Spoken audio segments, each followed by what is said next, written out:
Hello বন্ধুরা, আজকে তোমাদের সাথে শেয়ার করব আমি ঘরে কীরকম বিরিয়ানি করি। প্রথমে 500 গ্রাম চিকেন নিয়ে নিয়েছি। আমি একটু বড় বড় সাইজ করে কাটিয়েছি। তাতে দিয়ে দেবো টক দই, ঘরের তৈরি বিরিয়ানি মশলা, আর দিয়ে দেবো আদা রসুন কাঁচা লঙ্কার পেস্ট, একটু নুন, একটু কেওড়া জল। ভালো করে মাখিয়ে রেখে দেবো 1 ঘন্টা। আলু নিয়ে নিয়েছি এরকম সাইজের। আলুটাকেও সেমভাবে ম্যারিনেট করে নেব। টক দই, একটু ফুড কালার, একটু নুন, ভালো করে মাখিয়ে রেখে দেবো। বেরেস্তা করব বলে পেঁয়াজ এরকম সাইজের কেটে নিয়েছি। তেল গরম হলে বেরেস্তাটা তৈরি করে নেব।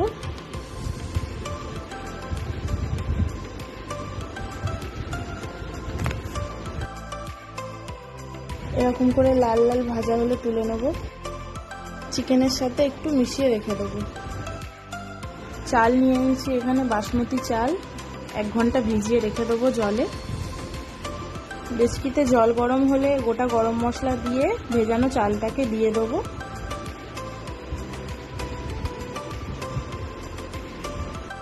একটু নুন দিয়ে দিয়েছিলাম চালের মধ্যে। চালটা ফুটে উঠলে 2 ফোঁটা লেবুর রস দিয়ে দিয়েছিলাম। আলুগুলোও সেম প্রসেসে ভেজে রেখে দেবো, বেশি ভাজবো না।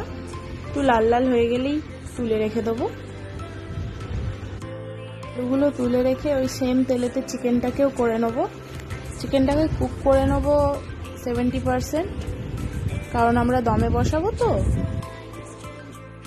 এখানে নিয়ে নিয়েছি একটু দুধ, তাতে কেওড়া জল দিয়ে দেবো গোলাপ জল। চিকেনটা হয়ে এসছে মোটামুটি। একটু নাড়াচাড়া করে আবার ঢাকা দিয়ে দেবো। তা একটু মিঠা আতর, একটু সামান্য ফুড কালার দিয়ে দেবো, যাতে বিরিয়ানিটা একটু কালারফুল হয়। গ্যাসে চাটুটা বসিয়ে প্রিহিট করে নেবো 5 মিনিটস। তারপরে হাঁড়ি বসিয়ে দেবো।